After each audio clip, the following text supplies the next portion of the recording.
fancy schmancy set today. And here's a question for everyone. Are you one of the many people who have experienced this? You know, you need to lose weight, you try dieting, maybe even you lose a few pounds, but then for whatever reason, you have a slip up or you miss a few days at the gym, and before you know it, you're right back where you were before. It is easy to become frustrated, but guess what? Our first guest this morning, he doesn't want to hear about it. Steve Siebold says, stop acting like a fat person, grow up, and take responsibility for your weight. And he's here this morning to tell us about his controversial new book, Fat Loser, Mental Toughness Training for Dieters. Welcome. Thanks. Do you ever get nervous during these interviews because people are going to come down on you? You know, some of the quotes you make in this book? I've been doing this for a lot of years all over the world, so I'm kind of used to it. Okay, well, let's get right into it. Before we get started, I was thumbing through this book. You make a lot of controversial remarks in this book. We wanted to ask you right off the bat, what makes you the expert on dieting and weight loss? Well, I'm actually not. I'm actually a mental toughness, critical thinking expert. I advise many of the largest corporations in the world on this, and I did a 2-year study on the weight loss epidemic. We interviewed 500 fat people and 500 fit people over a 2-year period. Okay. And so that's what the book is really based on, is the 2-year study. When you say fat people, morbidly obese or a few pounds overweight? Really, it goes from anywhere from 10 pounds overweight to 250 pounds overweight. Okay, well, I want to get right into some of these statements. Let's pull up our first graphic here. You say the reality states that fat is ugly, diminishes sex drive, and turns partners off. That could be really insulting to some people. Well, reality can be insulting. You know, reality is reality. It's just fat is ugly. It just isn't attractive. And it's not putting anyone down. It's not meant to hurt anyone's feelings.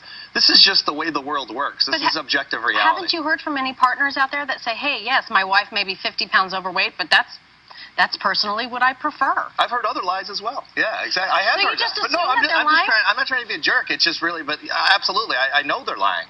You know they're lying? Absolutely. And how do you know they're lying? How many people have you ever heard say, fat is so attractive, I'm really looking for a partner that's really fat? I mean, this is fantastic. You don't ever hear that. You're never going to hear it. I have heard, though, you have from heard people that they say that's what they prefer, just like some may prefer there might be a brunettes over subgroup out blondes. there there's people that prefer all kinds of crazy things, too. But okay. Yeah, and there's a subgroup. But I think for most of us, we would say fat is unattractive. That's okay, let's get to your second statement here out of many. You say fat people are marginalized in business for being unable to control something that isn't difficult. If you can't trust them to control their most basic primal urge, how can you trust them with your business? Are you saying that overweight people are not as good in business? No, I'm saying overweight people are discriminated against. And I've employed hundreds of people in my career, as a lot of people have, and when someone walks in and they're morbidly obese, you sort of assume, you could be dead wrong, but you sort of assume that this person's not in control of their life. And do I want to put that person on my payroll and on my team to represent the company? That person might be fantastic, but chances are there's something missing. And the missing piece is probably discipline. And I think that's just the reality of it.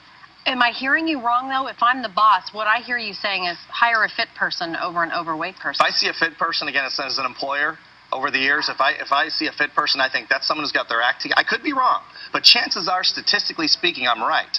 And that is someone who's got their act together. That's someone who exercises, has discipline, and is probably going to bring their discipline to my business, and I'm going to hire that person probably as a result. Can you understand, though, why this might be insulting to a lot of people? Because objective reality sometimes insults people, but the world is the way it is, and if we look at it the way it really is as opposed to the way we wish it were, we're going to be a lot more successful. Okay, let's take a look at one more statement here. Losing weight requires you to accept that you are fat, that is your fault, and that you will have the emotional strength to change. Tell us what you mean by that. Well, for example, I was 40 pounds overweight. That's why I did this book, years ago. I was 40 pounds overweight, and no one came to my house, believe it or not, and shoved pizza in my mouth. I was really good at doing it myself. I could do a whole bag of chips just without even being hungry.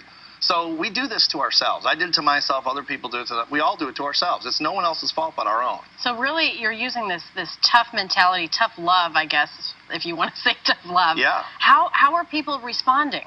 Well, half of the people hate it, and half of the people absolutely love it and say, thank God someone's got the guts to go around the world on television and tell the truth. what are you hearing from, I guess, both critics and people who love the book? What is that light bulb moment for them? Have you changed people around that at first, when they read it, they were really ticked off at you? Oh, absolutely. I've had people email me from all over the world and, call the office and say, I'm burning your book. I hate your book. I hate you. I want to shoot you. All these crazy things. Yeah. And then 6 months later, they say, you know what? I pulled the book out of the trash can and I got fit and I've lost 75 pounds. But what was we get those emails every day. What was it about that time period that changed their mind? Because I think reality sets in, and once people calm down emotionally, they start. Mental toughness really is about controlling your emotions. They stop thinking emotionally. They calm down. They start thinking rationally through logic, and they wake up and go, you know what? He's right. I didn't get it at first. I didn't like it at first because it seemed offensive, but he's really right. I've got to change. And then they do change, and it's fascinating. It's fantastic. And you have 3 basic tips for weight loss. What are they? Well, I've got a lot of them. I mean, one is go to your doctor, make sure you're healthy enough to be on a good diet. Make sure you get a good recommendation. Number 2, make the decision to stick to the diet and develop the mental toughness to do it. And tip 3 is on the back of the book.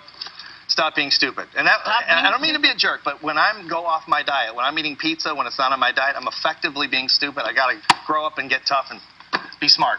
Okay. All right, Steve Siebold, thanks so much. We appreciate you being here. Again, the name of Steve's book is Fat Loser Mental Toughness, Training for Dieters.